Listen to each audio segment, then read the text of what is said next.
na na na na na. Biggity biggity biggity. Hey. Hey everybody. Okay, so it's 6:57 and we're doing another night on the air. It's 6:57 and I don't know where you're listening or when you're listening or how you're listening, but there's many of you who are hanging out tonight and I'm so grateful for it. It's been another very strong week. Never know how these weeks are going to turn out, but they usually end up doing better than I expected.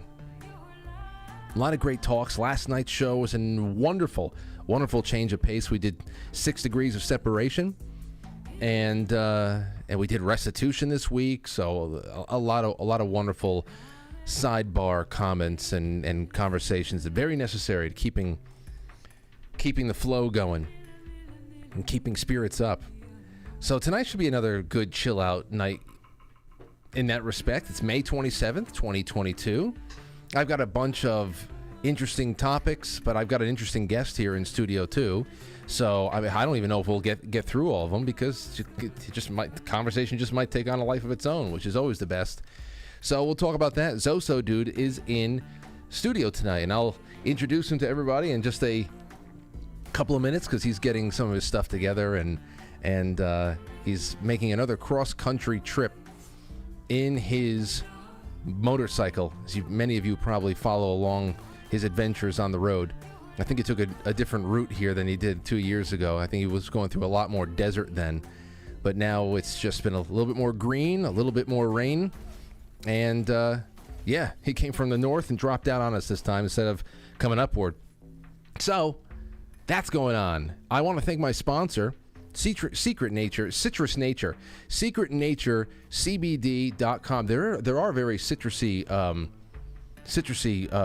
strains of cannabis that they have over there. Of course, all full spectrum CBD flower, bred specifically in highly organic fashion to make sure that they are high in CBD and low in THC, so that they are legal in all 50 states and there for your enjoyment. Whether you're using it before bed, whether you're using it after a nice workout, before you sit down and get some sun, it is tanning weather. That's right. Get your compassion up, ladies and gentlemen. Get your compassion levels up. Go get a tan. The darker you get, the more compassionate you are. So let's get happier as the summer goes on, shall we? Secret Nature CBD, 20% off if you use promo code Frankly. So thank you all so much for being wonderful patrons of our sponsors of the show directly.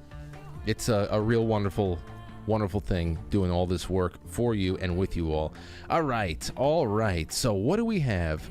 Remember Memorial Day no show. I'll be live tomorrow night at 10 o'clock. I just don't know what we're going to talk about yet. We'll figure it out. We'll be back on May 31st, Rich Barris.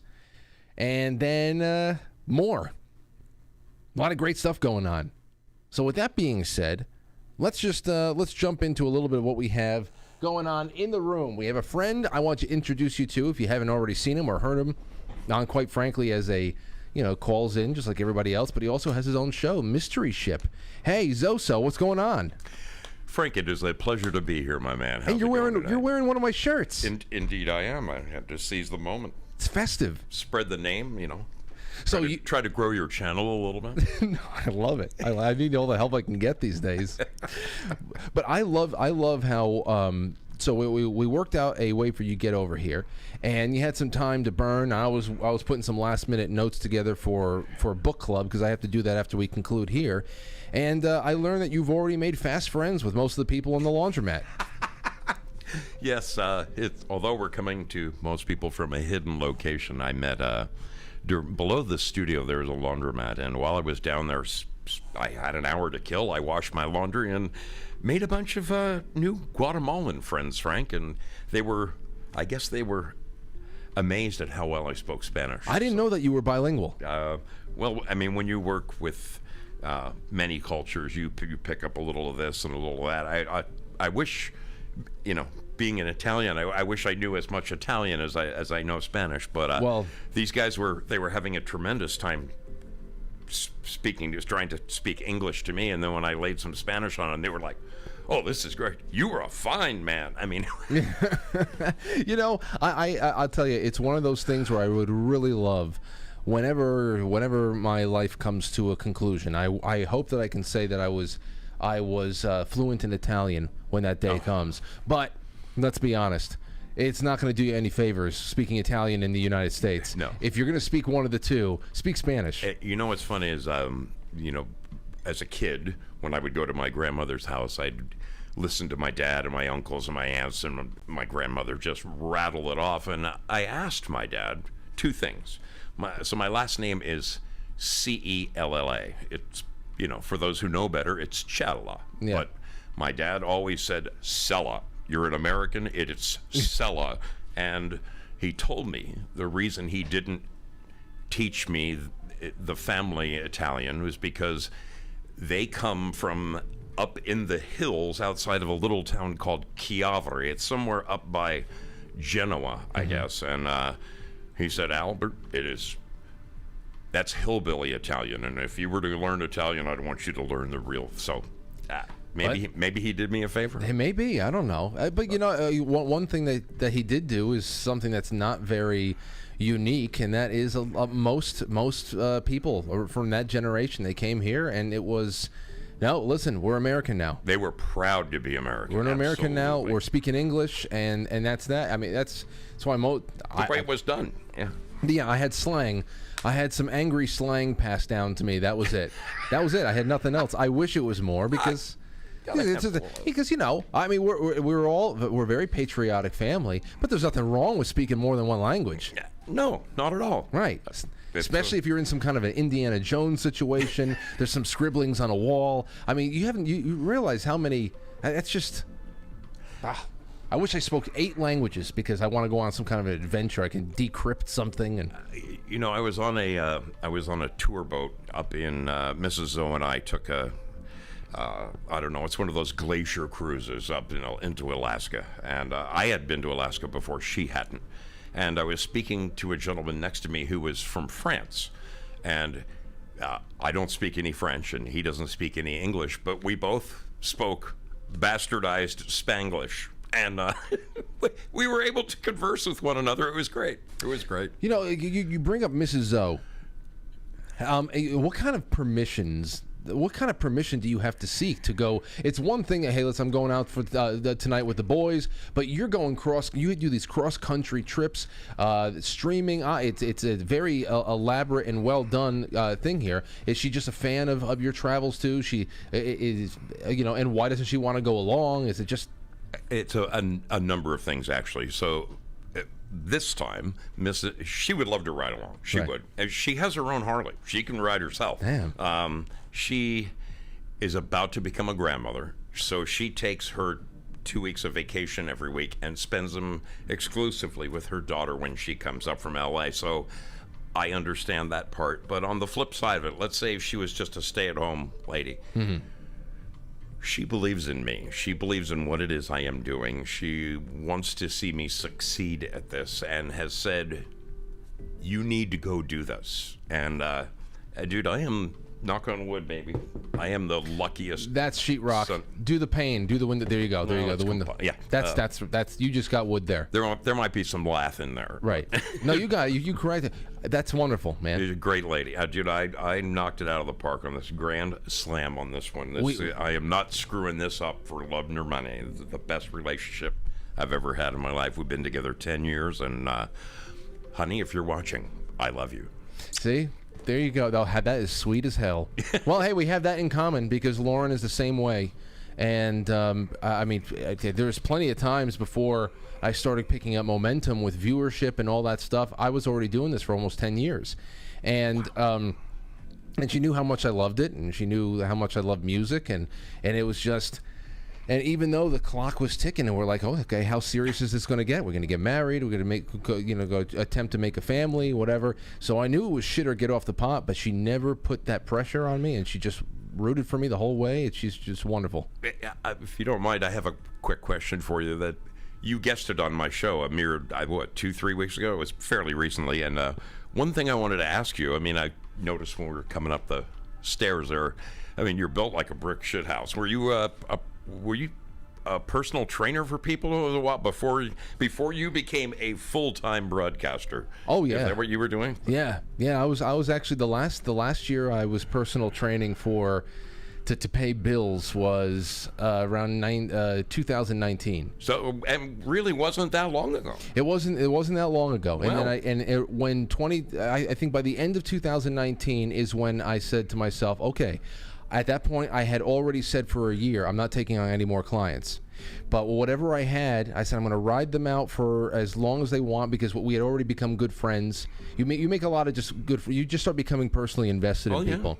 Yeah. So at that time, I had a few retirees that were working out with me. I knew that they'd be here in the spring and summer.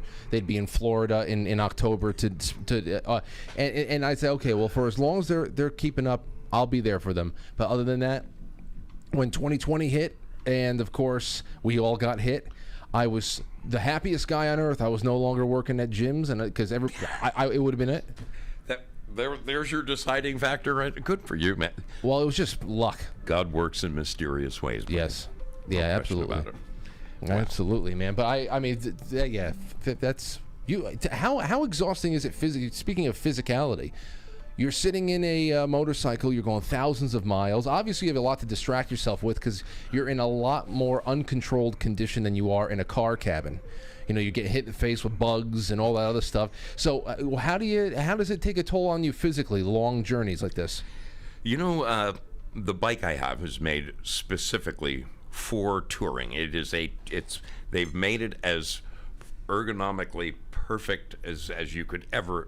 I want to watch you ride it down the block here and show my people you're riding it later. Me? You don't want me riding a motorcycle for the first time down this street. No way. But it has an extremely comfortable seat. It is not taxing on you. It is a matter of, can you stay awake? You know, I take breaks. I stretch my legs. Being a poster child for mesothelioma, I take a lot of cigarette breaks, and I find an excuse here, gas fill-ups and stuff. It's not troublesome at all to me personally, and I know a lot of riders who do the same thing. I also know a ton of riders who wouldn't even try to do what I'm doing. I mean, it's not for the faint of heart, but it is a lot of fun. Well, as I was talking to you before, we were texting a little bit, and I said, hey, we were supposed to get rain all day today. It didn't happen, but we're going to get walloped tonight and into the night. So I don't know. Is there a certain level during a rainstorm that you say I got to pull over, and where do you look for? Overpass or what? Yeah, well, exactly. I brought a little something for us to look at, and you'll see there was a moment where, when it just gets, blinding, I look for an overpass or an awning. I was in, not this trip, but my last trip 2 years ago. I was in North Carolina, and I'm from Oregon, where it rains, 3 out of 7 days a week, but I have never seen rain like in South Carolina. And I pulled into some guy's awning. He had a truck there, and I just squeezed alongside it. Oh, it was hammering. I mean, it would look like you fell in a swimming pool. So, yeah, there is a point where you just say, I can't do this anymore. But I honestly, when you ride and you get wet, it comes off your leathers. It doesn't saturate you. You dry off. You'd be surprised at how. I saw you had your chaps on over there. Yeah, Are they? Is it? I didn't. I mean, it came in almost like you could have rode in on a horse. Those assless chaps. It would have been perfect for what was the night before last. The guns and whatever the name of your title of your show, the cowgirl, save a cowboy or ride a cowgirl or whatever. Yes. Oh yeah, we'll ride cowgirls. That's fine too. BMG Kate said, "Do I need to wear my chaps to the studio?" I'm gonna start wearing chaps, and I'm just driving in a car. I get out of the car in chaps. They're like, "What the hell's going on here?" Oh my! Wear them to your next gig. You'll be amazed. Yeah, there you go. Next week in Queens, I'll show up in chaps. I'll never come home. You have a gig next week? Yeah. Oh, damn, I wish I had timed this a little differently. I'd love to come to one of your shows. Oh, yeah, that would have been fun to have you. Oh, man. No, hey, listen, hey, this is first of all, I didn't know when you were going to. I know you said I would love to come by the studio this year, and you had made a comment about how you would love to have timed it for any kind of a visit that King makes. And I'm thinking, okay, well then maybe we can work something out for the fall. And then all of a sudden, I get word that you're coming through like 2 weeks later. Like, oh, I can't. What the hell am I going to do with this? It got thrust upon me. I wasn't planning on coming right now. Right. It just worked the way it worked out at my work. I finished a large project, handed him the keys. I was supposed to go start another one based upon that superintendent starting another project. Well, that other project got delayed, and I said, well, you know, I was going to look for some extended time off. They said, go right now. Go right this second. And I'm like, well, went home to Mrs. Zoe and said, honey, I know it's Friday night, but I'm leaving on Monday. And so that's how great a woman I got. She goes, go baby. Now go. that's tremendous. So, you know, in youth this time, I mean, you know what? Let's start the show because I want to talk about your route, and then we'll just get into other stuff because we can go anywhere. Ladies and gentlemen, please share the show far and wide, whether you're listening to it live or on demand. We will be right back, and I'm looking forward to more time over here with Zosodude. Here we go. You tune in at your own enjoyment, because it is the best show since the beginning of time. It has technological advancements and a more sophisticated approach. But like every great awakening that has preceded it, it has one iron rule. Logic is a friend and truth is essential. You are now entering, quite frankly. Now take off your pants. And jacket.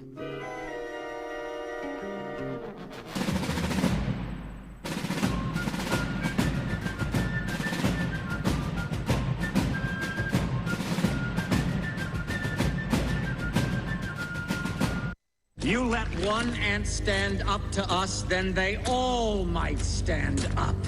Those puny little ants outnumber us 100 to 1. And if they ever figure that out, there goes our way of life. It's not about food. It's about keeping those ants in line. That's why we're going back. Does anybody else want to stay? Let's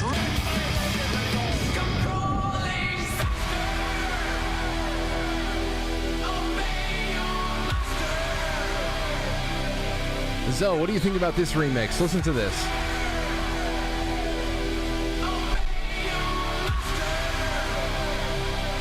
I know you know these guys personally.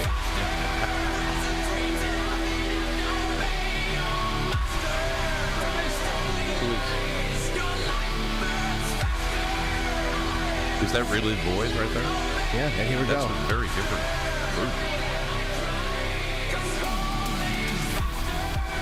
Nice little synth wavy version of Master of Puppets. I love this one.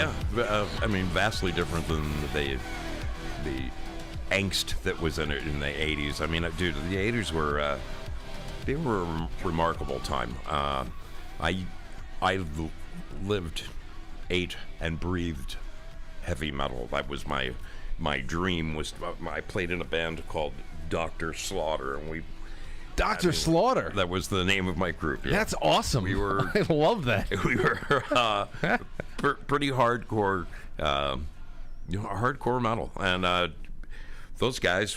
The thing about LA, you're either connected or you're not connected. Right. I was very, very fortunate. All during the 80s, I worked for a television program that it was an entertainment news show, Entertainment Tonight. It's still on the air today, but it is nothing like the show I worked for 40 years ago. Right. So since we reported on, entertainment news, movies, whatever, we got to know, if I don't care who you're talking about, any music star, we had contacts at every record company, and we would scratch their back by throwing their stars on our program, promoting their people, and then as a thank you, I could simply call up and say, hey, Whitesnake's going to be here in LA next week. Can I get 4 tickets and 4 backstage passes? Dude, you're in. Done. It was wonderful. Oh, wow. That sounds like just such a comfortable, wonderful That's just great. Dude, somebody pinch me. I mean, I lived the life of 10 men. And then once you do it, dude, I went to concerts like people go to movies or, I don't know, like... What about White Lion? Forget about White Snake. Give me White Lion. I'm sorry. White Lion is so cheesy. I can't take it. I can't. Every time a White Lion song comes on Sirius XM, I laugh the whole way through. I was going to say, I never did see them. When the children cry. I can't stand that song. Do you remember Kingdom Come? Yeah. Okay. They got, like, I don't know, somebody tried to link them to Zeppelin. Oh, they have a Zeppelin-esque sort of sound. And I'm like, no. And those guys were playing at a multiple band show. They were, one of the early bands. And right. Later on, we were hanging out backstage, and I just happened to wear my 1977 Zeppelin tour shirt to the show, and it was 10 years later. These guys were amazed that I still had the genuine article. Is that real, man? Fucking hey, what are you talking about? Of course it's real. When we started going out to, I mean, there was like 5 years in a row we were going out to Los Angeles, the Anaheim area, because we were going to either shoot some stuff with the band at this YouTube space. There was it was actually this show that Mickey Willis was directing. Mickey Willis from the Plandemic series.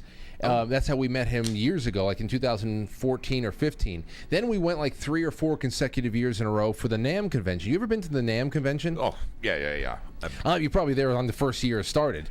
But when we went out there, that was the first time, I think around 2014 or 15. It's the first time I said, "Listen, I need to lay eyes on the Viper Room and the whiskey." So, and when I went there to both these places, I'm saying to myself, "Man, I wish I could transport myself." Tell me about those places in their prime. Oh my God. The Viper Room, the Whiskey A Go Go. Just tell me about those places in their prime. So, first of all, I have to set it up. I lived on North Sweetser Avenue, which is it's a hill. It's a $2.20 cab ride from the front door of the Rainbow.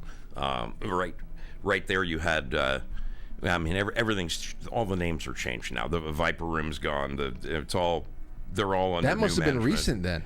Because it was still the Viper Room when I was there. Dude, it was the Viper Room many, many years ago, and then it changed to something else, and somebody came along and finally in said, name only then. Right. Okay, I get it. We're going to rename it and go back to the good old day, Gotcha. So you had, boy, I'm drawing a little bit of a blank. There were so many great clubs right there. The Whiskey, walking distance from there, you had Gazzari's, which was to talk about you had to carry your amps up a set of stairs 100. Oh my God, it was a pain in the ass. But dude, those were, to go. You could just walk from club to club to club. You don't like the band here one night. I mean, it did cost you $30 to get in, but you just walk down the street to go see a different show. And sometimes our nights would consist of going to the Whiskey to see our friend's band there, and then running up the street to the Roxy, because you had, thanks to the kind of connections I mentioned to you, there were times when I would see groups like Blue Oyster Cult in a room this big, because they were playing billed in a room this big or just chilling. They were billed that night as Soft White Underbelly, their original name. So unless you knew, when you saw the marquee and it said Soft White Underbelly, unless it clicked, those tickets were gone. I saw, just before I left LA, I took my old lady to see Bon Jovi at the Roxy, which was, I could have sold that ticket.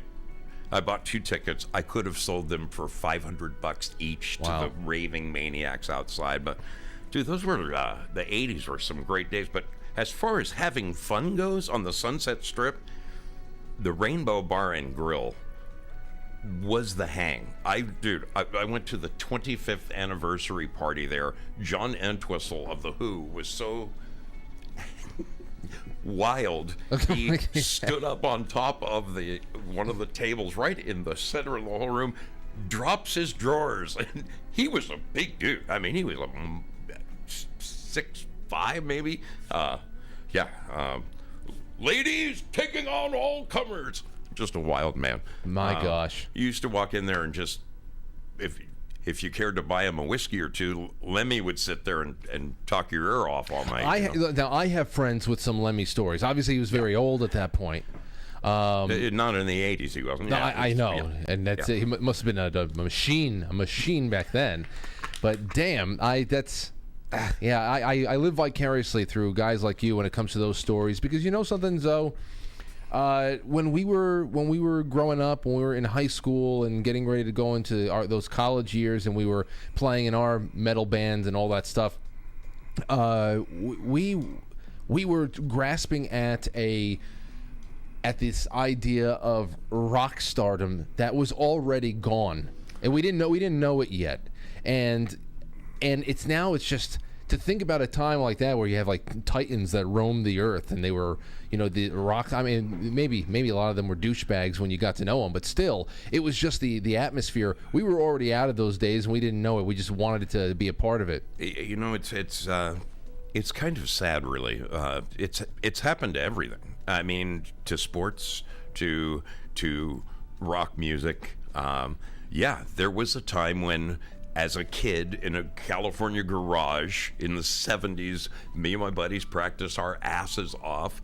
And, it's nice to say that, one of the guys who played in my band is now the touring drummer for Pat Benatar. And another guy I know is, this guy and that guy. And my friend's older brother became the lead singer of a group called Love Hate. And so it's great when people you actually personally know and played with see some level of success. It's wonderful. But those were the days you aspired to live a hedonistic life of nonstop partying, and I mean, I've seen that stuff go down. Nowadays, I mean, kids can release an album they recorded on GarageBand on their little tape recorder at home, and get some success. Isn't Radiohead releasing all their stuff on their own? I'll put it to you this way. I was talking to Anthony about it, my brother, and we were talking about what's going on, like especially the last maybe 9 years or so on SoundCloud. A lot of these so-called SoundCloud rappers and whatnot, the music sucks. The music sucks, but I will say I always give them credit where credit is due, and it is the fact that it is still enormous. It is punk in the sense that they will record maybe a minute 27 seconds worth of it'll be a song, but it's like a fragment. It would be considered for us a fragment of a song. Okay. Maybe they hit something that could be considered a chorus, a bridge, a verse, whatever. But it's like a fragment of a song. They put it together in very shoddy ways. They don't care too much about the production value, but they put it up, and it's just this thing that goes viral, and people get it and they love it. And I think that in itself is I can commend them on that. That is punk. The not caring and doing it so independent and have that just catch on. Now, the music, I believe, is trash. But I think that the delivery system is punk, and I can get down with that. What was so amazing, like in my day, in my prime, I'm 26, 27, 28. I've got probably the best band I've ever had in my whole life, and this is it, sink or swim. I said to myself, dude, if you're not signed by the time you're 30, it's all over. And I actually cashed in my chips at 29. But the way it worked back then was you rehearse your ass off. You paid through the nose at some little rehearsal studio where you stored your stuff, and you rehearsed 3 nights a week to get as sharp as you could. Then you would strike a deal with a local promoter. There'd be 5 bands in one night, and depending on how much money you slipped him personally, that puts you in, you want the ideal place to be was not actually the last band of the night, the band before, the 4th act. Yes. And you paid $1,000. You paid them $1,000 to play. You got 100 tickets. And the thing is, if you sold your tickets, you could get your money back because it's $10 at the door, but it's $15 at the door night of the show. So you can sell your tickets to your friends at a reduced rate. Nobody sold their tickets. You mail them to this rock critic, and there were so many underground rock magazines back then, I mean, big time rock, Rip magazine. You sent free tickets to all of the critics, just begging them to come, and you just prayed that somebody might like one song and just say, hey, bring me a tape. And if that ever happened, you had to again shell out of pocket. I can't tell you how many times, Frank, my band recorded, you know they were only going to listen to it one time, and thing was going in the trash can. Listen, hey, I can't tell you, that was still a thing for us. Like when me and Anthony were playing in our hardcore band, you want to know what the name of the band was? What? Rot in Pain.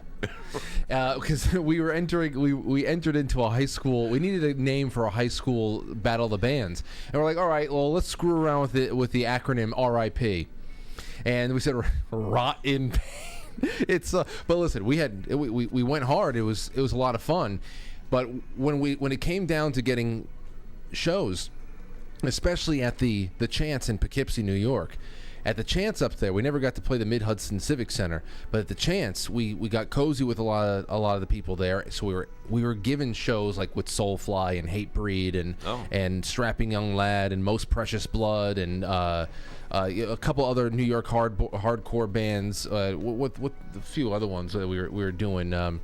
Anyway, so we did a lot of stuff up there, but every time it's like, all right, well, you got 100 tickets you have to sell. You got it.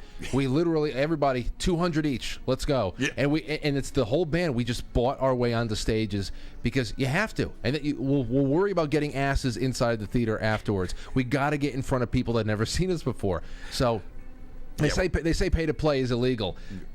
It's the only way. That's the only way it ever happened. And, I don't know what it was like for you, but with my band, the night of the show, oh, dude, I'm sorry, the bass player, dude, all I got is $50. The drummer, dude, I don't have a nickel, man, nothing. And the singer, oh, I got $100. So you're looking at the guy who paid for everything. Yeah. Show after show after, yeah. And you got to do a lot of things to get that money. I got a lot of good memories for it. When I'm giving away free shirts on my show, Yeah. So, well, back then, as a kid, I had a job at a sign shop, and we silk screened real estate signs. Well, the bright idea came that, oh my God, I can silk screen shirts. So we threw away free shirts at every concert, and it was neat to see somebody walking down the street one day with one of your shirts. We did anything we could to get our names on. These were the days when there was no internet. Okay, you went and posted your 8.5 by 11 on a phone pole on top of 600 other ones, and it was going to get covered up in 24 hours by somebody else. I know. Trying to stay on top of the sticker pile is ridiculous, especially in the bathroom. It's just, what's the point? It's just wallpaper. That's it. It's just wallpaper. Oh man, I actually have I have an old music video for our band on this computer somewhere. It's nothing that a great many people watching right now would actually care about, but the music video was just a compilation of all of our live footage and things that we did. You just see all the fun we used to have. What was the other thing you brought up? You're talking about the selling tickets, and then there was something else that I remember, and I was thinking about. Now I forget. But hell, so when did you first get into your first motorcycle? So as a kid, I bought one at, I think, 15 years old. I had a good friend who had a garage full, and he said he was going to sell one, and I said, what do you want for it? And he made me an attractive offer, and I brought it home, and it was great because my dad comes home that night and, opens up the garage door, goes to park his car in there, and there's a motorcycle. Boys, I told you, no motorcycles in this house. And so I convinced him. I go, Dad, look, It's a Honda SL70. It's 5 horsepower. You see that lawnmower you got? 5 horsepower. You see that mini bike you bought me when we were 10? 5 horsepower, Dad. It's a moped. And so that Saturday morning, I was so excited. I get up early. I go downstairs. I whip open the garage door, and the bike's gone. And I run in. I go, Mom, where's my motorcycle? Oh, your father took it for a ride. He was gone all day. He came home at about 5 in the afternoon. He had a wonderful day. And I, sat pacing the floor wondering if I was ever going to see it again. That just led to bigger bike and bigger bike and bigger bike. This is my first Harley. I've had it about, God, it's hard to believe, about 8 years now. So Is this your favorite so far, or is there one that just... Hands down, I mean, I love this thing. I will say the building I just finished for my client was a brand new Harley Davidson dealer, and they love me and have said, take your pick. We're going to give you dealer cost on whatever bike you want. So when I get back, I mean, the newer bikes do have, my bike's 17 years old. They have some very nice creature comfort features these days that I kind of wish I was taking advantage of right now on this trip. Do they have a toilet? Like, can you sit on the? They should do something where they actually have like a potty seat where you can just be riding and taking a shit at the same time. So you had me in stitches the other night. Your Monday show when you shared the story about you and Lauren leaving a restaurant and you were doubled over in the car. Horrible, dude. That was the day after I experienced an identical situation. I was out in the middle of absolutely nowhere, and it's snowing and sleeting, and man, I just know I'm going to die somewhere, and I'm like praying. I'm like, there's nowhere to pull over. It was part of this trip, though. Yes. Okay, so see, this is what I'm talking about. You took a completely different route this time because now you're going through a part of the country where it's still getting snow and sleet. Where was that, Montana? Montana. All right. I went up through Idaho. I went to Boise. Then I went up and saw one of our Foxhole guys, Salty Nuts, up at his place in outside Coeur d'Alene. And then, I went all the way through Montana. Spent way too much time in Montana because of the snow. I got turned back, and I wanted to go to Devil's Tower. There was 6 inches of snow on the road. I had to go the long way. But I have to go into the over woods? and spent $100 just to have a hotel room, just so I could go to the bathroom. Okay, wow. That's how bad. Yeah, when you're out on that lonely road, we should play that little video I made for you. That might be something to share with the. All right, so this is a day in the life of a motorcycle rider. Okay, so let's get this right here, and this is from, ladies and gentlemen, this is from Zoso's YouTube channel, and that is Zosodude 77 on YouTube. You see right here, there he is. All right, so this is a special for Quite Frankly. Yes, no one has seen it. I shot this and I gathered it specifically for your audience. All right, let's see what's going on here. So I'm taking this from the hotel. This is lotion. I see the shit all over the bed. Never mind. Producer tells me I'm getting windburn and I need to protect my alabaster skin. So. Yeah, you are looking pretty rosy. That's Abe. Abe, dude. Yeah. Okay. Here we go. Taking this and I'm going to put it in my shaving kit. Oh my God! I'm in my boxers. Good thing you have my. I'm placed where I am on your screen. Amazing people who have made this journey possible for me, and I freaking love you all. I love you all. Well, this is interesting.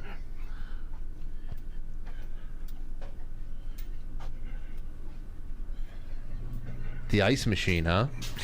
There it is. Oh. Well, nowadays, I guess they have a community microwave cleverly hidden in a place where you'll never find it in the hotel.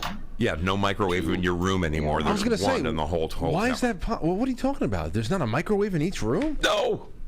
And this is a nice place. I guess it doesn't matter. I mean, you know, how many people sleep in those rooms anyway? So it's always a communal microwave. Coffee, because the coffee is ice cold. What's this world coming to?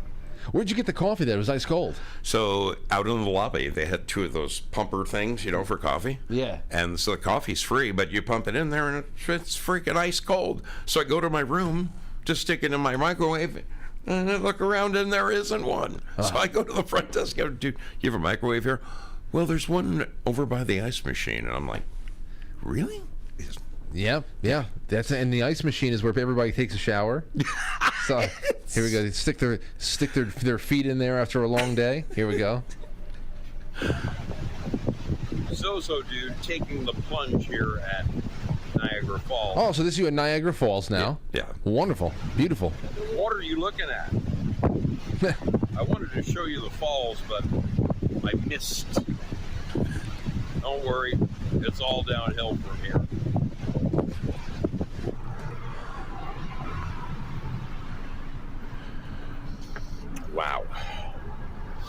Wow, sometimes you just gotta stop and smell the lilacs. I was going to say, that's a lilac bush. I love lilacs. One of those trees can make an entire 1-acre property smell so sweet. I've got like 7 of them, old growth at my house. I mean, they're as big around as the business end of a baseball bat. Things fantastic. Gorgeous. Oh, man.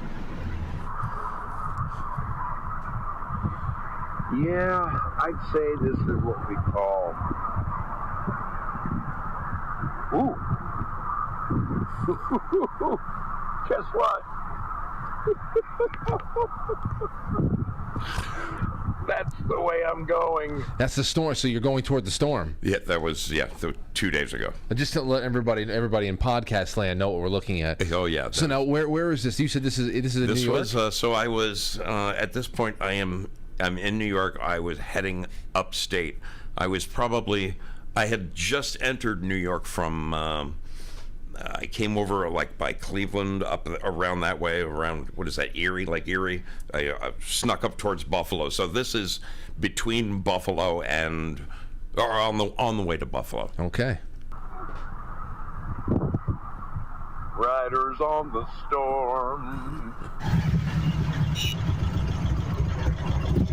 Yeah, it doesn't look too bad that way, but when you turn and go this way...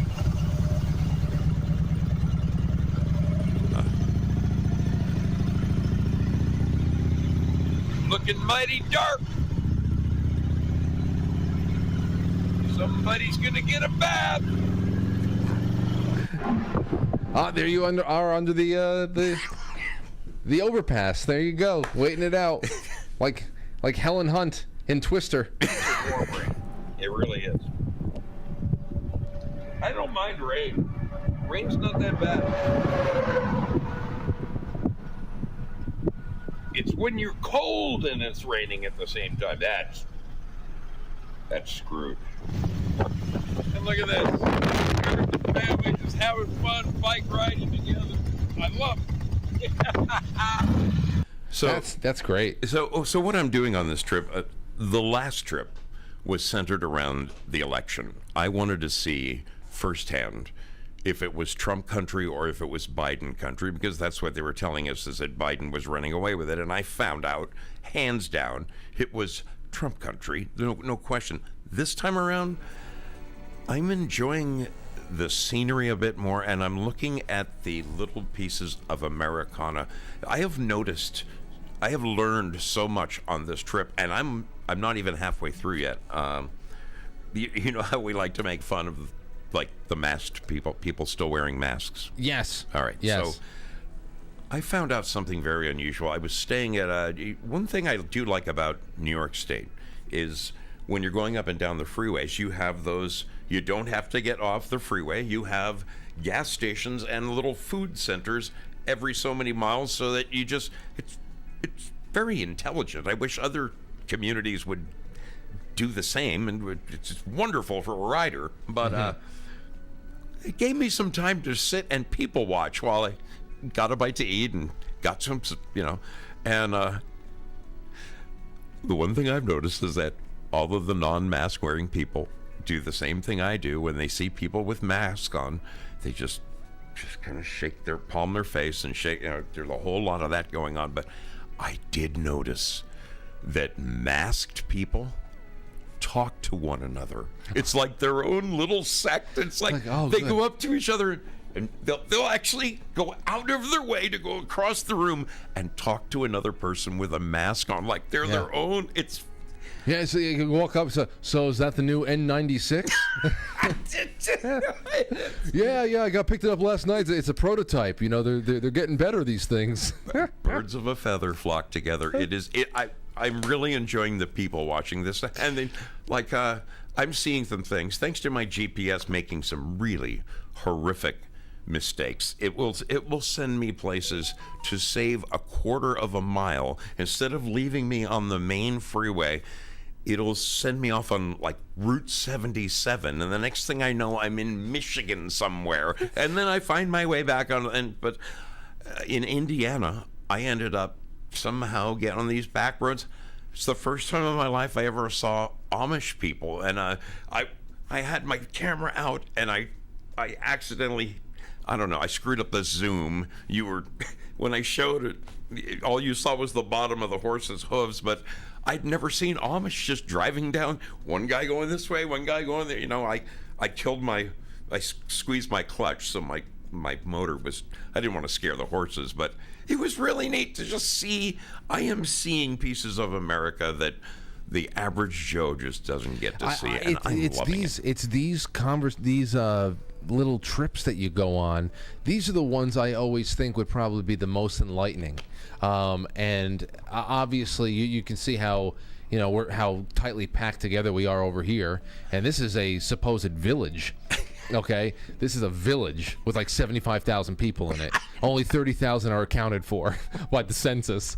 But you know, I always think about that. The small towns in Indiana, upstate New York and western New York. I mean, New York State gets a really bad rap because of the armpit in the southeast.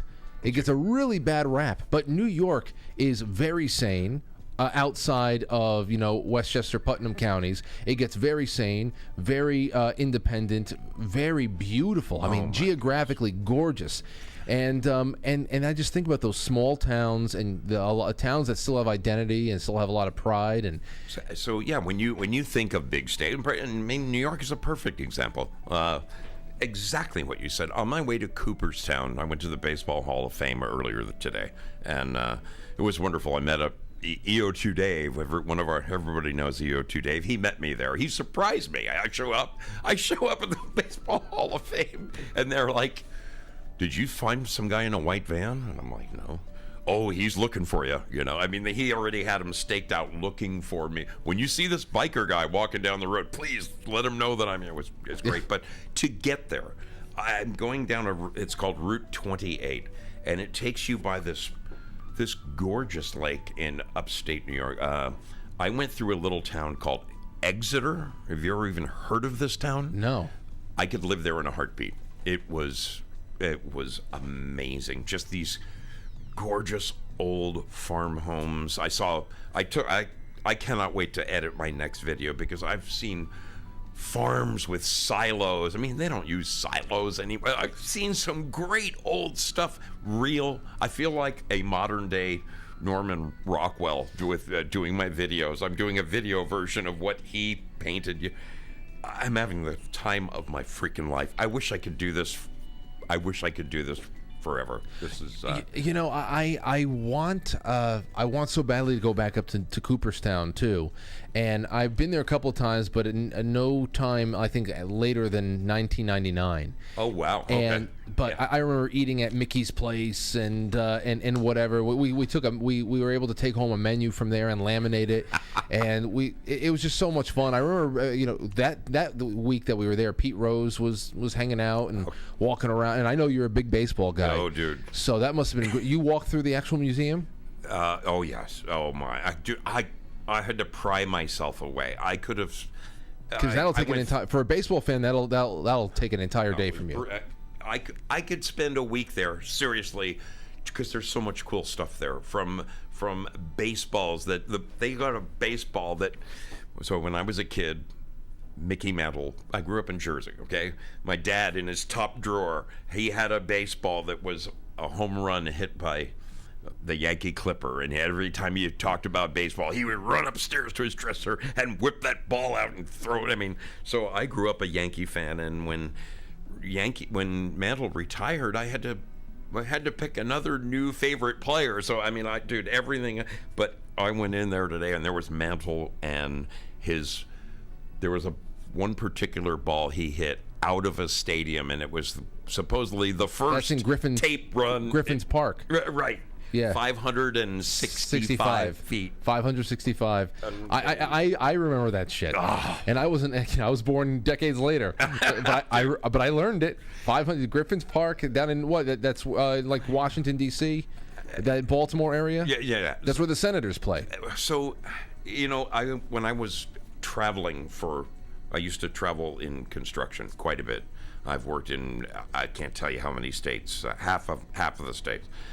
And we would go out of our way to go to baseball stadiums, and oh my God! What's the coziest one you've been to? So I saw a home, and it doesn't have to be MLB. It can be little small town stadiums. But my favorite is I saw a home run hit in Arizona into the swimming pool in the right field stands. If you're one of the uber rich people out there, you can buy this box that has a swimming pool in it out in right field at the Arizona. I'd be too embarrassed to go into it. I know that's crazy, but oh man, I went to a lot of the parks that aren't there anymore. I mean, I love the fact that my first game was at the house that Ruth built, and it's not there anymore. And man, I went to the old. Oh God, I'm thinking back to the good old days. Boog Powell, dude. Baseball is unlike football. There's something about the game of baseball that is so uniquely American. That's what going to that field today. Doubleday Field. Yes. If you haven't been to the Baseball Hall of Fame, take your children. Go up there. This is one of the most beautiful pieces of history you're ever going to come across, and it changes all the time. I love it. I mean, to see Mantle's ball, and the ball and the bat are right there. Babe Ruth's that famous iconic picture everybody's of him cleats standing with his hat in his last day.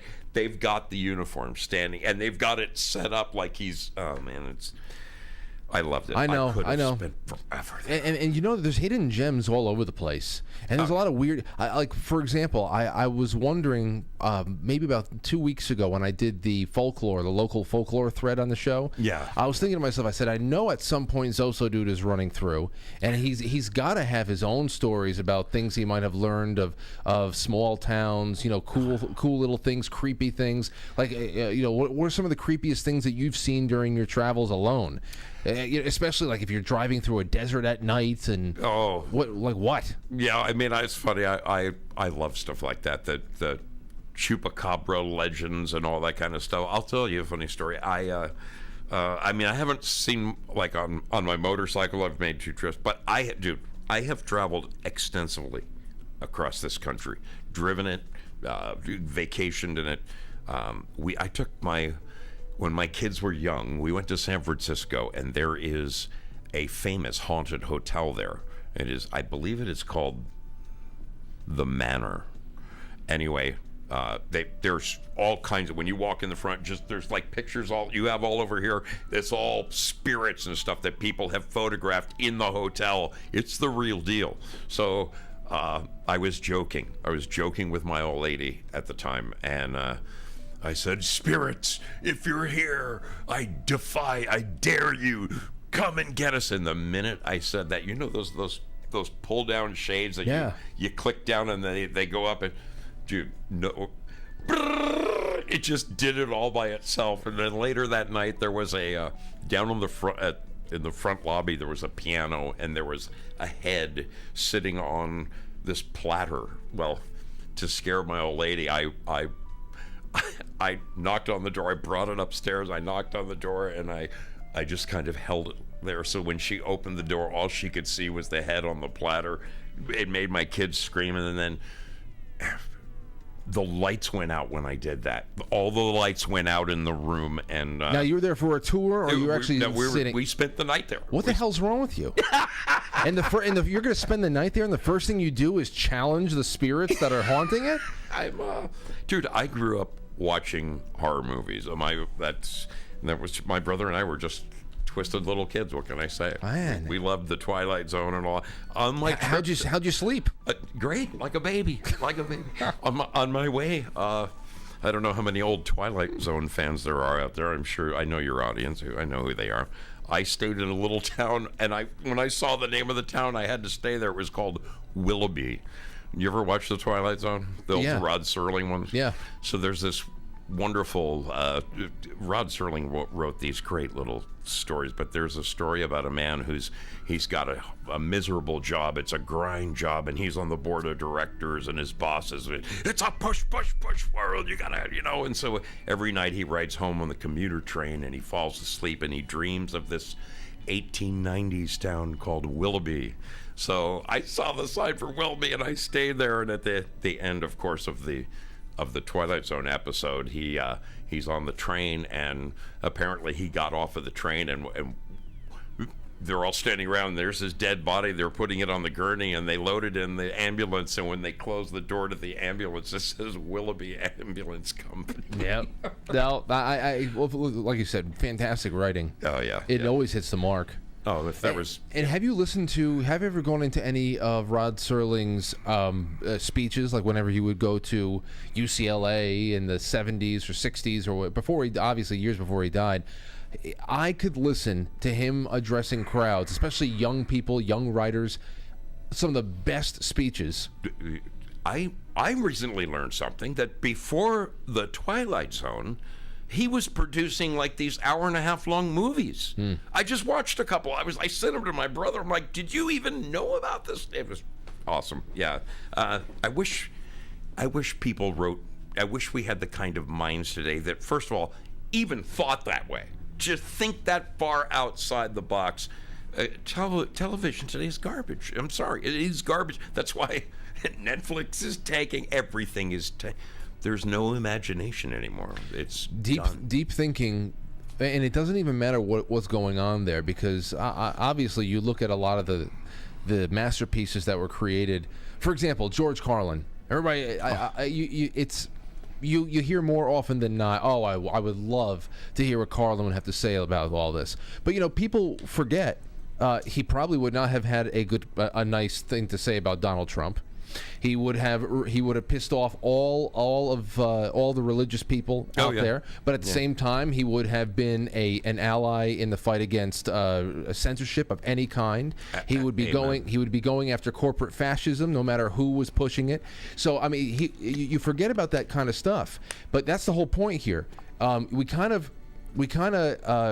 It's not so much that people from bygone eras would have ever pleased us all the time. The fact was that we were challenged by people like Rod Serling and George Carlin, who obviously don't know everything and aren't always right, but they were at least challenging you to think deeper. Absolutely. Deep thinking is the problem. It's not necessarily how perfect and head-on somebody draws conclusions. No. And we're so fucking superficial. Somebody's got to break away from the formulaic garbage that is carbon copied over. We're so bored with stuff. They're making movies of old 60s TV shows, for God's sake. It's just when you bring up comics, when you brought up Carlin, it reminded me of a story. I was dating a stripper in Hollywood in my 20s, and she goes, "Hey, do you want to go to the comedy store tonight? A friend of mine's playing there. We can razz him a little bit." Sure, I'll go with you. So, of course, she needs me to go. You used to go heckling comedians? This girl did. Okay. And she says, "I know this guy. He's my buddy." So we walk in the door, and it's freaking Sam Kinison is her buddy. All right, so I am dressed in... And you're going to heckle Sam? She did. That probably worked out nice. So I am... Yeah, it didn't work out well for me. I'm wearing I have a white leopard print, white and black leopard print shirt on with cut-off sleeves. I was pretty gunned back then. I was not... Anyway, she starts in on him, and in I think by the third joke or peck at him, he'd had enough, and he goes, "Give me some lights." So next thing I know, there's spotlights on the two of us, and I feel like, like head in hand. talking. Yeah, dude, I want to die. And so he starts ripping her. I mean, she's got spider web tattoos on her elbows. This is in the 80s. That wasn't done, okay? In the 80s, nobody had tattoos. Okay, so when he's done with her, then he starts in on me. "Oh, and look at this guy. Oh, he walked into a department store and saw that and said, 'Oh, I've got to have that. That is me.'" I mean, dude, I wanted to crawl underneath the table. Kinnison was a rare bird. My favorite comedian, I mean, live that I ever saw, I saw Robin Williams at the Greek Theater in about 85, 80, somewhere right in there. Wet your pants funny. I mean, the whole Elmer Fudd thing, just that man. But I met him earlier than that in '83. Did you hear I read that Robin Williams story that was sent in for the 6 Degrees of Separation last night? No, I didn't get to hear your whole show. I only it was a New York setting, but it was just say, as you said, raucously funny. When I first, like my second day at Entertainment Tonight, this is 1982. Okay, I'm there with the camera crew and the lady I'm working for, who is the reporter, and she has hired me to work directly for her. I hadn't joined the show yet, so I'm that new. And she goes, "You just wait right here, and we're gonna go see if we can find some stars to interview, and I'll come back for you." So I'm like, all right, this is a USO celebrates the Olympics, the 1984 Olympics, that's what it was. So I walk into this giant auditorium, and I just sit down in this chair, in one of the rows of seating, and there's a guy in front of me, row in front of me, one chair over, and he's got his baseball hat, and he's slouched real down low in his chair, and he is just crucifying everybody who walks on the stage. This dude is so funny. He is just making. We're sitting like the UCLA marching band is. They're all. Everybody's just kind of waiting around, and whoever this dude is, he's just tearing him a new asshole. And my sides hurt. And finally, I lean over the chair and I go, "Dude, you are." And I look at him and I go, "Robin Williams." I said, "Hey, mister, would you mind saying a few words to our television crew?" And he goes, "Well, what TV show is it?" And I said, "It's Entertainment Tonight." He goes, Can you give me a second to call my manager?" So he goes and calls his manager. I go and find the camera crew. They couldn't find anybody. I bring them Robin Williams. I'm a superstar. I saved the show. I saved the piece. He was fantastic. He comes back. "Yeah, my manager says to go ahead and do this." He was a Paramount guy. So, right. I mean, it was, dude, awesome. That guy was. And how long did he go? Obviously, just improv. He probably had some stuff in mind too, but he was amazing for improv. Oh, dude, I just sat and watched him. Yeah, he was. That's a very unusual thing.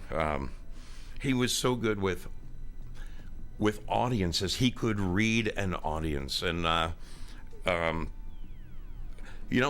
there's a lesson to be learned from that, Frank. I know that you have a pretty good handle on your audience. You know who your people are. You've got your long timers. You could look at their names and say, I take that.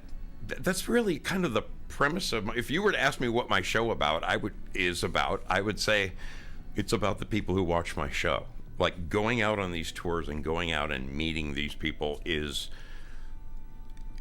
awesome for me. It is. I get to know them on a real level. They're not just a name, not just a picture of somebody wearing one of my shirts. This is my extended family, and it is. I'm having the time of my. I would love to read something to you that somebody sent me. Please go ahead. So, because, I mean, dude, I have here's your audience, here's my audience, okay? It's all relative. A lot of my audience are people that watch your show, okay? At least 3/4 of them. And I received an email today from this lady her name is Tracy, and it was so touching.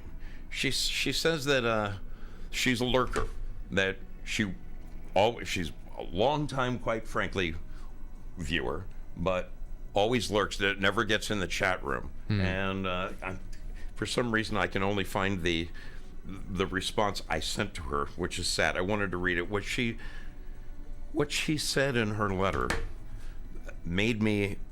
To me, it represented all of the lurkers. They're out there. The lurkers are every bit as important as the people who show up in the chat every night. Yeah.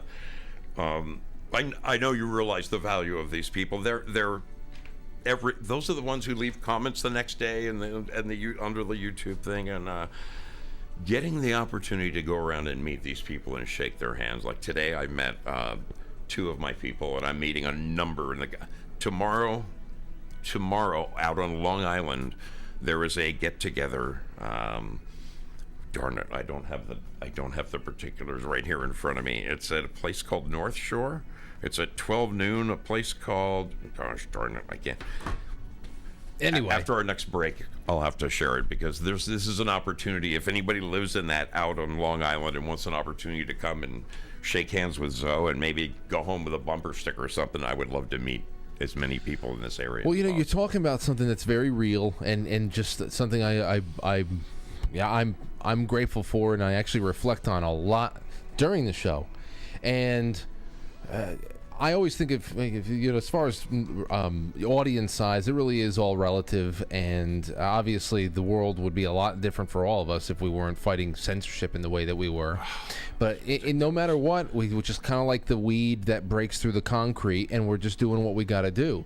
And I love it so much because, like you said, in the way that society has been rewired for non-human interaction, or at least some to interact with people through a digital medium, it really takes away the fact that, my video only has 500 views, my video only has 50 views, I only have 75 subscribers, and then you start thinking, it's like, okay, do you remember what you know what 75 people in a room look like?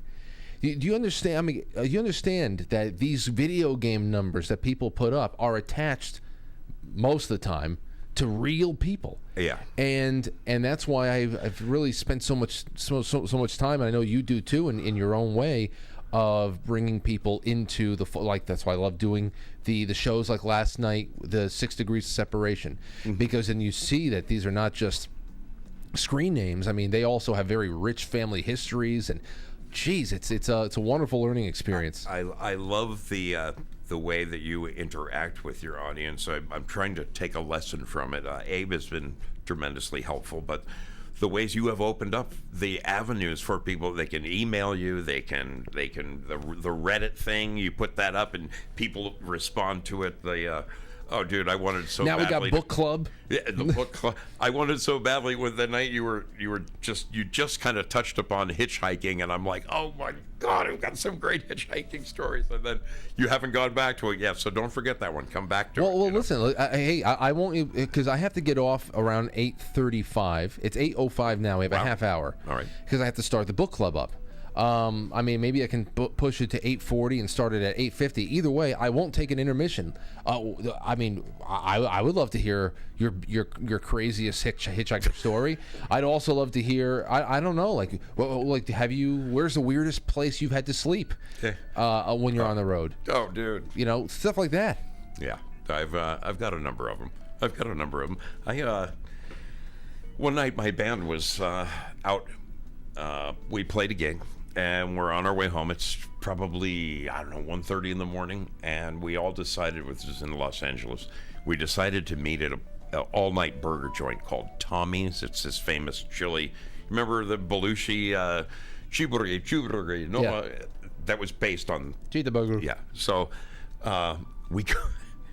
we decided to meet at Tommy's, and I'm driving in my car, and I run out of gas, and everybody else is in the truck with all the other. I got all of the van, so I leave the equipment on the side of the road. What else can I do but thumb? So I'm thumbing up Sepulveda Boulevard. I figure if I can at least get up to Roscoe, I can catch these guys at the burger joint. We go back and get some gas for the van, and this guy picks me up, and it's a little teeny tiny Honda, and this is, Hondas weren't all over the place. They were brand new back then. He starts, every time he shifts, I notice he's kind of like go over touching the side of my leg, and eventually he says, so it's kind of a nice night. I was thinking about going home and getting in my hot tub and smoking a joint and having sex with you. How does that sound? Are you doing anything later? And I thought out. Thank God he pulled up to my road. I got out of the car and this was. I better watch it because we're on YouTube. But I jumped out and screamed and pointed. Hey, yeah, trying to rape me. Yeah, just that guy tried. He's up. He's trying to. He made his. Dude. He made his best pass. I mean. Yeah, and then there's wonderful hitchhiking. I mean, stories. a jacuzzi and a joint that might have worked on me. A joint and a hot tub, right? That's it. There's wonderful hitchhiking stories. I had a 1961 Ford Econoline van and saw two beautiful ladies one day on the side of the road, and just say things worked out just fine. Remember that? Those those were the days. I mean, the late 70s. People were. It was not too far from the 60s, where like when I talked to my some of my older friends, as particularly their brothers who were teenagers in 67 and stuff, 17, 18 years old, they told me back in their day, if you saw a pile of naked people, you just jumped in. So, You ever watch The Office with Steve Carell? I can't say that I have. Creed Bratton is in it. He plays himself, but it's a character or whatever. He was a musician in the 60s too. I think he actually played at Woodstock in '69. I forgot what his band is. Wait, hold on, wait. I'll tell you right now because you might know it. Creed Bratton's band. Let's see here. The Grassroots. Okay, sure. Okay. So he played guitar for the Grassroots. Oh, no kidding. But I love that band. He was. Hold on a second. I'll just go out and get the damn clip now. But when he was on The Office, he played this really eccentric character, Creed Bratton. You're telling me that one of the actors on The Office is a former player in Grassroots. I'll be damned. Yeah, I never knew that. I would have watched the show for that. Oh, and his character is just wonderful. Let me see here. Got to be an old bastard by now. Yes. Okay. Hold on. Let me see if I can find this here. Most I'm not a fan. Oh, here you go. They're talking about homosexual. This is a gay witch hunt episode. It's like season 3, episode 1, where they find out one of their coworkers, Oscar, is gay, and everybody's trying to deal with it. How do we deal with this? But I love this one thing he says. Listen to this. I'm not offended by homosexuality. In the 60s, I made love to many, many women, often outdoors, in the mud and the rain. And it's possible a man slipped in. Would be no way of knowing. There would be no way of knowing. Dude, we are so screwed up right now. It is so. That is beautiful. That is wonderful. Oh, there would be no way of knowing. So I sent you one of your other little subreddit or Reddit things that you did is you talked about. There was a bust of somebody that somebody bought at a relic store, and it turned out it was this $500,000 from the Roman Empire. Yeah, it was. So you said something about I can't remember the exact thing, but so then you said, hey, if anybody has stories about finding treasures in the trash, and I sent you one. I mean, I know you get hundreds of emails a day, but I must commend you, man. You're pretty good about answering emails. I can't even imagine how you do it because I know how many. Just since I started this trip, my emails have quadrupled. Listen, as you said before, as far as prioritizing the people in the audience and knowing what they mean, it is very important that I get. And now there's a lot of people. There's some people out there that send me a lot of email, and I just have to skim, and sometimes I can't respond. Or three words is better than It's I mean. I'm sure you know by now that sometimes I just send you stuff. You don't need to respond to me. I know you get it. I enjoy it. I sent you one that was treasure in the trash. Tell us about it. So I'm working at Paramount Studios, and I'm walking down every day. I would walk down to the commissary for lunch, and our show was brand new. The Entertainment Tonight this is back in the days. So the show started in 1981. By 1983, Paramount realized what a gem this was. This is a built-in publicity show that people are tuning into every night. They can promote all the Paramount, so they brought this little fledgling show under their wing onto the lot.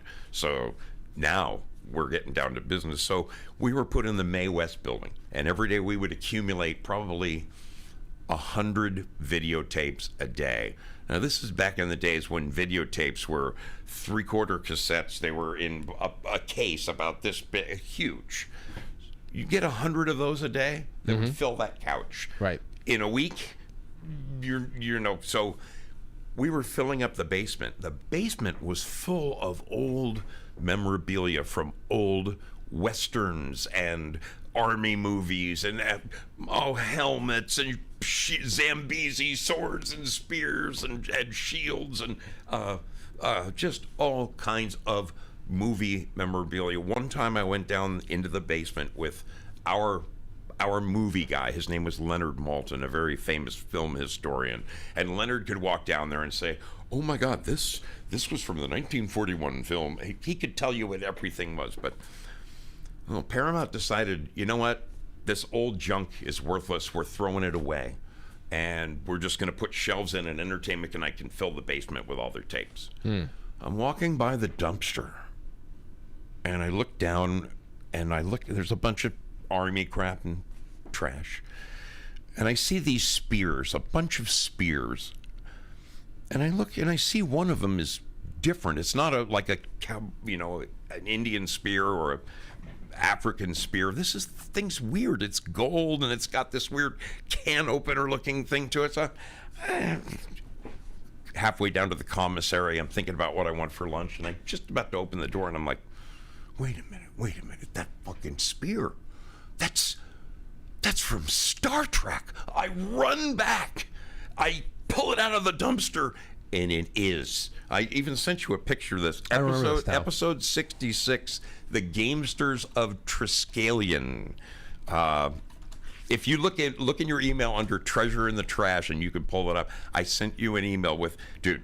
So this was the Star Trek episode, the 60s TV show where there was this hot blonde babe, and they all had these little necklaces around their neck, and there was they could turn on a light here and it would choke them.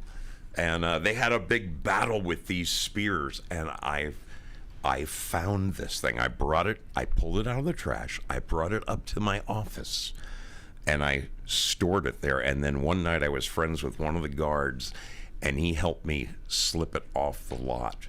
And I hung it in my living room, and it was there for several years. What happened? So you still have it? Because I remember It's a very sad story, Frank. Okay. One day, there is a upcoming Star Trek convention, and old Zoe is dead broke and needs to move, and I didn't have any money. I needed first and last, and I needed it, and how. So I took the spear to the Star Trek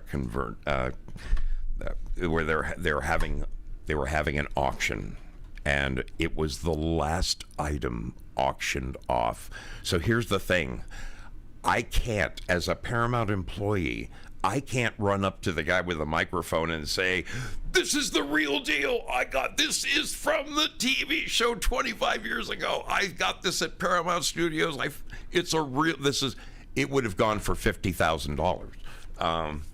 But I'll tell you this, when they just held it up for people to look at, a rumble came over the audio. Ooh, everybody started. Little does the guy know, the guy who bought it for $700, little does he know he got the real thing. To this day. To this day. He might have thrown it out after all those years. I don't think so. Those Trekkies are some of the most.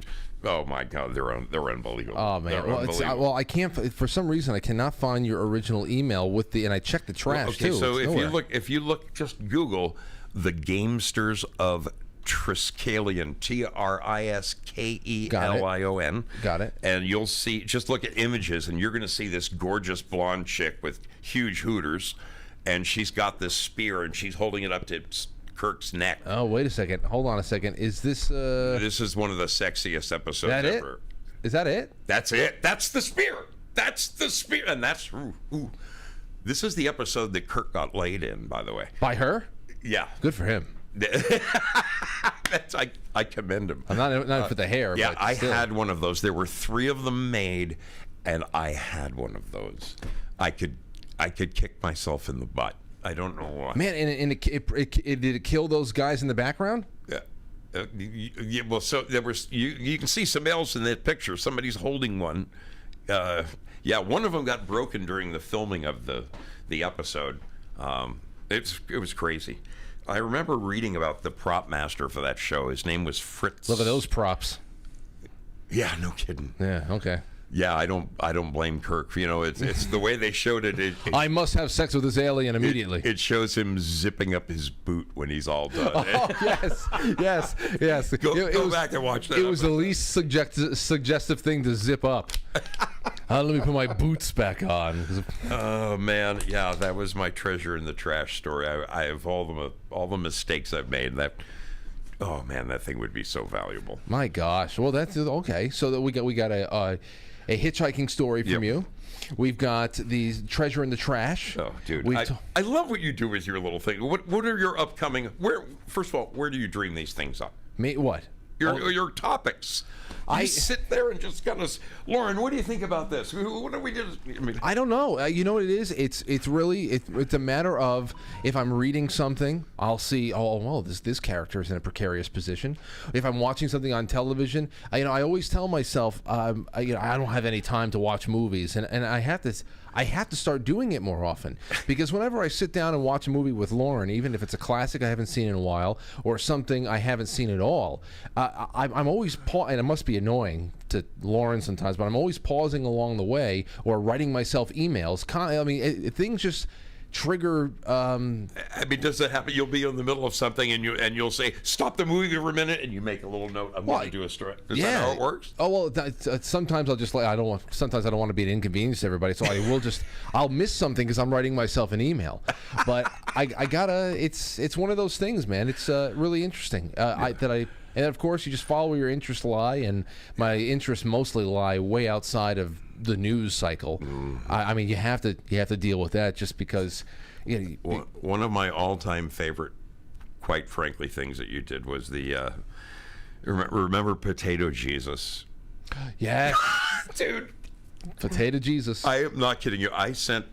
For those of you newer people who don't remember that one, so there was a woman who tried to, there was an old painting of Jesus that had gone south over the years, and so they instead of bringing in a real artist to recreate this photo, they had just some woman. Yes. And she destroyed this. Hold on, here. The reason why I brought up Potato Jesus is because I wanted people to know what had happened, because it had happened again. Yeah, her name was Giselle. Yeah, yes, exactly. You the night you brought it up was probably 2 years ago. Somebody had done it, and then you said, "But that's not bad." Because the real bad one was about 7 years ago, and that was Potato Jesus. Well, look, here it is. Okay. Oh, you have it? I don't. No, I don't have my bit that I did, because it's one of those videos that I deleted. I'm sure. Yeah. But, the episode's still out there. Yeah. But still, I'm going to show you what triggered me, because I had to go and I had to show people what Potato Jesus was. And some people call it Monkey Jesus because of whatever. But wait, hold on. Pray to the potato. Wait, what is the original? I want to see what the original. All right. Hold on a second. Wait. I was able to find it. I wrote like disfigurement of religious painting or Okay. something. Oh, this is perfect. All right, now here we go. This is what made me say, oh, well, that's not even as bad as this. Experts call for regulation after the latest botched art restoration in Spain. This was back in Bartolome Esteban Murillo's original work on the left, 2 attempts at restoring it, and you see it on the right. I guess it's the... Wait, we're not seeing it. I'm going to put it up. Oh, okay. Okay. I think that it's the... Oh, yeah, it is the Immaculate Conception. So it's... Oh, is it's, that what it was? It's the Blessed Virgin. So on the left, you're going to see the original. And then on the right, you're going to see the progressively worse restorations. And there it is right there. Oh, yeah. So that's on the left is the original, and then the restorations on the side. But this is the one you said, this isn't as bad as the potato Jesus It's one. nowhere near Oh, my God. as bad or as infamous as the restoration of the Jesus portrait. Oh, that one made me wet my pants. Frank, I took the... when You ready for it? Hold on. You gotta you have it? I have it. Oh, my It's the God. the Jesus fresco. I'm going to die. And ready. On the left, once again, is the original, and on the right is now what we are living with, potato Jesus. There it is. It looks like the worst restoration job ever. Frank, the night that you aired that, whatever it was, 2 years ago, I sent it to my brother, and and I go, Bob, what do you? And it's because Chode Man, he clipped it for the weekend show, Right. and so I sent the clip to my brother, and he goes, dude, who is this guy? He is fucking funny. I go, Bob, you need to watch this guy's show. I have since sent it to. I sent that to like 20 people. I think they're all, quite frankly, viewers. I hope they're still with me. Oh my God, it is great. But you know, that's the other thing, Zoe. These are the kinds of things, the little pieces of history that began and will live forever on the internet. Like people, this is something that took that's a meme right there. The potato Jesus face has been cropped out and put onto other pictures so many times to become a meme for something that has gone horribly awry. Yes, You know, I want to have a shirt made of it just so I can walk. Hey, you know what? It's the internet. Let me see. Hold on. Potato Jesus shirt, and they exist.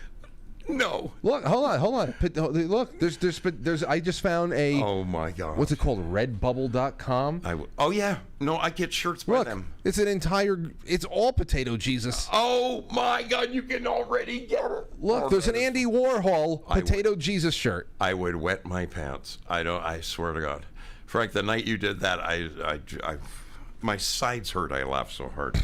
That was a great one. Oh. Hey, I know we only have a precious few minutes left. You got a water dispenser around here? Oh, sure. I mean, if you want to go out to the green room, there's a water dispenser right there. While you do that, I'll get started with all the super chats. Alrighty, so there's Zosodude is going to go water down, and I'm going to go into the super chats for everybody, because I'm sure they'll be coming in here. Well, and I have so many stories that we don't even need them anymore. Maybe I'll do them tomorrow night on the show and just take calls on that. Captain Cast Iron says, hey, happy Friday, Frank and Zosodude. You guys are great. I love listening to you guys. God bless. Thank you, Captain Cast Iron. Stove says, Zoso in the Frankly house. Nice. Great Friday, gents. A little extra for Amazing Grace. Wonderful holiday weekend to all Franklys out there. Thank you so much, Stove. And I cannot wait to send all this money off to the foundation.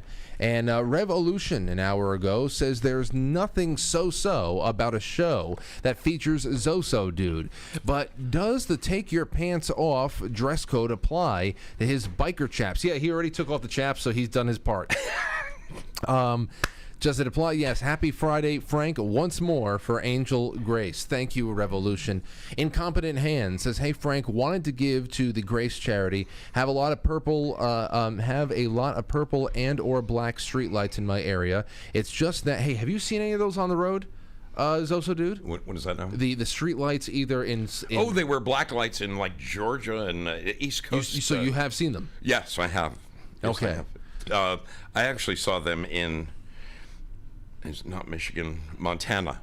I saw the infrared Yeah, the ones that they're trying to claim are malfunctioning gas or something. No, Right. There's something awry there. There's something. Well, I thank you so much, Ominous. Incompetent Hands, for bringing that up, and also wonderful. I can't wait to send this off. We have blown past the $500 threshold for me matching the gift, so it's going to be a really nice gift to the Shara family and their foundation. Sunshine Girl says, for Sweet Grace, that is an hour ago, and that's all we have there. Thank you, guys and gals, so much. On to the Rumble. We have Selling the Farm says, what a treat, keeping it going. Love this show. Thank you, Selling the Farm. And on Pilled, boy, oh boy. On Pilled, we have a cookie war that has started from Belushi. Doug Simmy, thank you. Dr. Hoffman says, so great to see our traveling Zosodude. Salty Nuts says, Zoso sounds better now than ever in his own studio.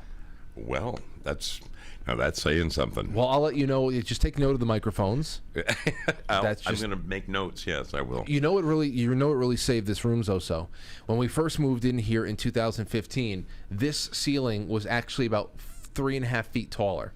Actually, behind this drop ceiling is a couple of decommissioned ceiling fans and all that. It used to be an echo box, so we were trying to figure out so we convinced the Landlord. I said, listen, I'll give you 2 more years on our lease if you come in here and drop the ceilings. Oh, yeah. And I said, it's totally fine because I don't want to move again. And they dropped the ceilings. They put the cork up there. That deadened the sound in here. We got better Oh, yeah. microphones. It's good. I put this in every office here. It's fantastic for killing sound. So there's Salty Nuts. Salty Nuts says, Zoso sounds... Okay, there you go. Again, he keeps telling you how amazing you sound. Sean Joe, P. Quest, Kitty Woo, Winston Dave... Prayer Warrior Girl, Toupe DeLupe. Oh, wait, Lupe DeLupe. I'm sorry. I thought it was a T. Belushi, The Shit Show. Thank you so much. Oh, my God. Those are great guys. K. Roney, 400 to Frank and Zoso. Oceanified says, hi, Frank. Love when you get to hear you twice on Friday. Yeah, I know. I'm going to be going live again in just about 20 minutes. Patriot Game says, miss those long road trips. Jason Blocker, if Zoso comes through Southwest Utah, he can crash at my place near Zion National Park. Beautiful. Jason Blocker lives with a possum. Do you mind that? Sorry. He lives with a possum. He has a possum for a... Well, you're crazy about possums, aren't you? Yeah, he's got a... Would you be okay staying in a house with one? Oh, absolutely. Would you let it sit on your lap? Is it like tame? Tame enough, I guess. Well, yeah, it wouldn't bother me in the slightest. You let it. I like wild animals. Its hairless tail caress your thighs. You fine with that? I've had one of the most interesting things. I knew a lady who had a raccoon I knew a lady who had a hairless tail. Well, there was something I was hoping we could get into before this is all over. Or you have a few more to shout out there, or are we? Okay, let me just get through then. Yeah, 1 second. Hold that thought. Neo, love you, Zobro, and Franco. Great show. Goodness. Sean Joe, Stowe Stoob says, safe travel, Zoso. Great Friday, Frank. Put in Hollow. Thank you. Sean Joe, Put in Hollow, Rook Castle, Stowe Stoob, all a bunch. They're killing me with these cookies. It's amazing. Doug Simmy, Stowe Stoob. Did someone mention Cookie Fight? Then Stowstube and Dr. Hoffman and Sean Joe and Doug Simmy, and they're just killing each other with cookies. I'm going nuts right now. Yeah. Cave Toad says, I see the black lights all the time in Minnesota. Curiously, only at intersections, but don't buy the manufacturing error. Woke Society says, a can for Zoso. Keep crushing it, Frank. Thank you, Woke. Oh man, he's wonderful. They all are. Put in Hollow, wonderful show, and then Cave Toad, more for Zoso. What a hoot! All right, I hate to cut you all off, but I want to be able to shout you all out in due time, and we have just crushed it with the pills tonight. So I'm releasing the scratching because I have to start a new stream in a little while. So what were you saying about the lady and the whatever? Well, no, I was going to say one topic I wanted to touch on before, if I. Please. I'll never have this opportunity again. Why not? Well, maybe I will. I mean, dude, this Frank, I consider this to be quite an honor. You've had people like Kurt Schilling on here. You've had, dude, this is a respectable show. I am honored to be here. I'm honored to be called respectable. But so let me take your show into the toilet then, because you know what bothers me? What? And this is what I wanted to discuss this with you, because you're probably exactly one generation younger than me. Okay? Frank, in my lifetime, when we look at things like Playboy magazines and stuff like that, right? Yeah. You probably, I don't know how old were you when you saw your first Playboy? Man, probably middle school. You know where we found a lot of print porn, oddly enough, just in random places in the woods. You ever have those weird That's where I found my first. Just random places? I was 9 years old. My brother was a year and a half younger than me, and blowing out in the. I'm like, what's that? I walk over to it, and I open it up, and this is 1967.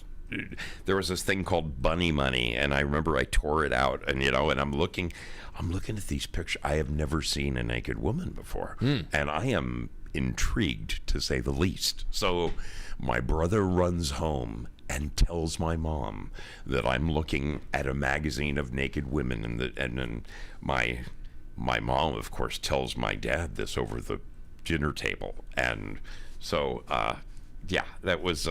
But what happened to you? Oh, he was pissed. I mean, you want to see bare butts? I'll tell you about what it was like in the surf. I mean, my dad tried to, divert the whole thing. I committed a double sin with the first Playboy I ever owned, because we stole it.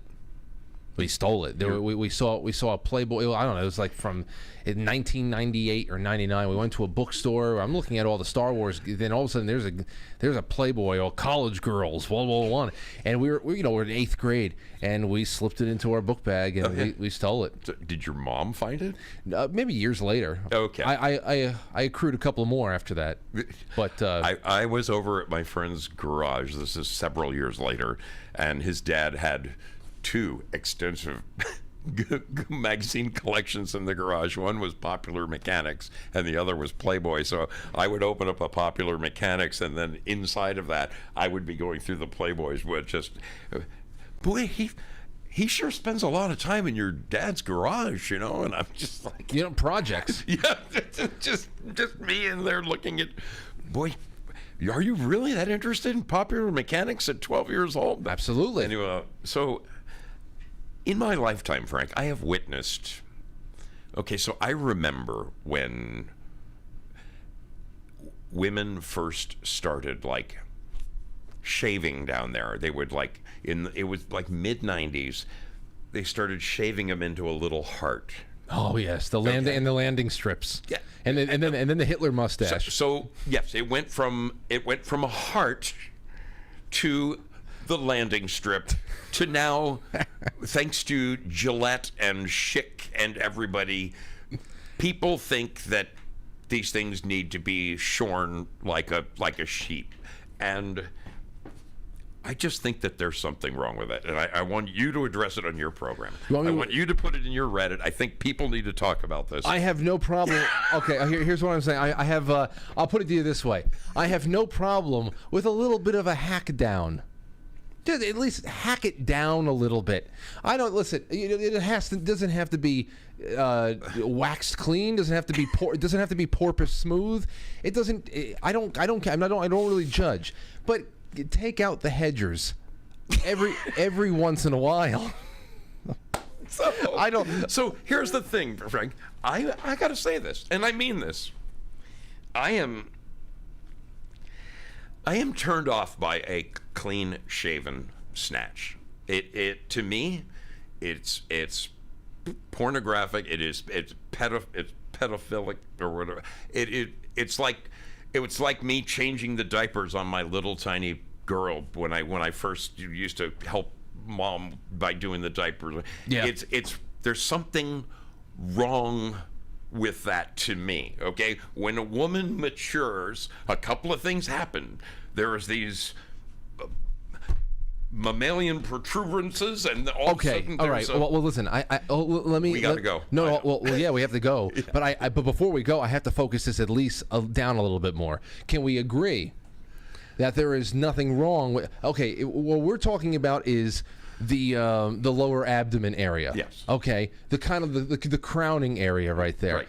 But the sideburns and the tailpipe, that's we can complete agreement. We can clean that up, right? Dude, I dated a Dutch girl. All right, once, sideburns and tailpipe. She had a. Oh my God, I was like, holy Hannah, you need a chainsaw down there. Okay. But, so that is wrong. I mean, right. that needs some help. Okay, but to the fact that they've changed society to the point where women think that's the way it's supposed to be now, and I just think that that's so wrong. It's like, you know what else grosses me out? What I don't approve of? Thongs. Okay? It's like Christmas morning, and you wake up and somebody's already unwrapped the present. I know. There's no surprise anymore. It's all there. When you can go, bink. I know. I'm sorry. Listen, you know what? Things were more exciting when I was a kid. I understand, and the way it was put to me is I understand how they are as a fashion utility. If you're wearing something and you don't want lines of your undergarments showing up, then okay. But I don't know how anybody could be comfortable in them. Your ass is sweating, rubbing against each other all day. If you're sitting down in a thong, what the hell's that do? I mean, you're why even bother? Yeah, because then whatever the hell your pants are is your underwear. I think chicks look sexy in those little boy short things. Yeah, that's it. Yeah, it's okay to be cheeky. Cheeky's fine. Because it's not going to be on for long anyway. I like those little French cut ones that kind of go up on a 45-degree angle. Yeah, why didn't we start talking about this 25 minutes ago? I got to go. This is good. This is good I want you to open this up in one of your Reddit things that people can add. I want to know what the consensus is out there in the world. Is there something wrong with having a little pelt down there? A little pelt? I don't think there's anything wrong with it at all. I understand. It is. It's. I understand. I think it's wrong that well, anyway, I'm going to let it go. There's other things. Let me also just put onto the record. I don't for me. I don't. I would never. If I would never wear a thong if I were a woman, because I think practically about things. But for me, I have never complained when I saw one. I never like, oh, you wear thongs? Oh, get out of here. That's never happened. So that's certainly never happened. No, so certainly not. But dude, get back to New York sometime soon. Yeah, I'd love to, dude. And call in every once in a while. Even Skype in every once in a while. We can do that. So unfortunately I got I'm gonna have to give you my Skype number so you recognize me. I got kicked off of Discord. Never even got a chance to defend myself. I tried this gilded thing. I'm just not having much luck with it. We'll figure it out. We'll figure it out. I will. Give everybody a farewell and where to find you. Go ahead. So one big thing I need to point out is tomorrow there's going to be a major Zoso gathering. My dear brother, where is it? Bruce Q. Wayne is putting something together over on Long Island, and he's texted me the address here. Let me grab this. Come on, work for me. Oh, God, this is frustrating. Come on, phone. Here we go. We might have something. Here it is. Okay, it is called The Lark. The Lark Pub and Grub, 93 Larkfield Road, East Northport on Long Island. Okay. The Lark Pub and Grub at 12 noon tomorrow. So if any of you guys want to come over and hang with your brother, I'd love to meet you. I'd love to have a picture taken with you. Just give you some goodies, some bumper sticks or whatever. That is one thing. But, dude, I have to thank the incredible people that I have. My trip, Frank, has been funded exclusively by my sailors. They have. I've never really asked people to donate. Some of them do sometimes. Wonderful people do super chats. I actually still get YouTube super chats, Frank. You remember those good old days? Man, remember those days? Yeah, I lost those a long time ago. Yeah. But like 2 weeks ago, just before I left, for the first time ever, I asked. I said, "Do you think you guys could help me out? My people have gone over the top, man. It makes me want. I am so touched. And they just keep it coming. More have happened during this show. I just want everyone to know how much I love you. And I'm going to be putting some. I'm going to make a commemorative mug. It's going to have a picture of me at Niagara Falls on one side and Mount Rushmore on the other, and I'm going to send that to everybody who donated to me, because my people made this happen. I want to come back, Frank. If you'll have me, I'd love to have you back. Yeah, we will work it out for sure, and I'll make sure that I have your YouTube channel linked inside of the episode description, and you have a good time, and thank you for coming on. Thank you everybody for the super chats, and I'm going to stop this stream right now, but I will be back on QuiteFrankly.tv and on DLive in about 8 minutes from now with Timothy Gordon to do. This was a very, very jam-packed week as far as this segment of the book. Very high action. I can't wait to talk about Windswept House. But Zoso, I could have done this for another 3 hours. 3 hours wouldn't have been enough, my friend. Freaking great hanging with you, all right, brother. man. I'll talk to you soon. Thank you so much for everything. Ladies and gentlemen, you have been hanging with me and Zoso, and that's it for the regular work week. I will see you tomorrow night and at 10 o'clock, and who knows what we'll discuss. Probably all the news that I'm so happy we didn't do tonight. I just had some things that we can chew up if we needed it, but we didn't need anything. So tomorrow, see what happens. We'll see you then. Good night. I'll catch you on the flip side.